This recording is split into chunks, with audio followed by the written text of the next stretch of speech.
Well, it's an election year, in case you haven't noticed, and here in the US we do our federal and most state elections on even numbered years, 2024, 26, 28, but local elections can be on odd numbered years, including here in New York City, where we have to wait another year to vote for borough presidents, for city council, for mayor, which begs the question, why is it like that?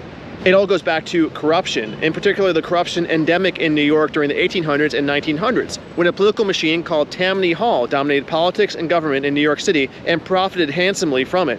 The city government was full of hacks whose main goal was to line their pockets, and money poured into public projects that went epically over budget because money was being diverted elsewhere. The reformers who sought to challenge Tammany Hall knew that the machine's power relied on their ability to turn out lots of voters and control polling places. So in 1894, as part of the new state constitution, they included a provision which would require cities in the state to hold their elections on odd number years, or what's known as off-cycle.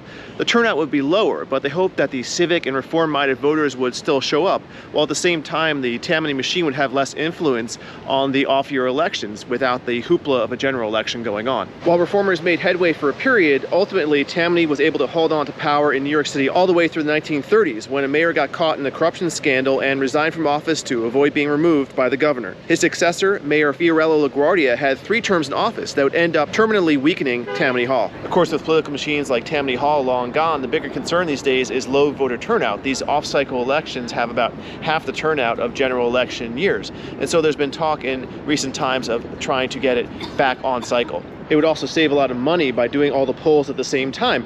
One recent estimate put the savings at $42 million. But New York City's off-cycle setup is actually in the state constitution, so the process to change it is complicated.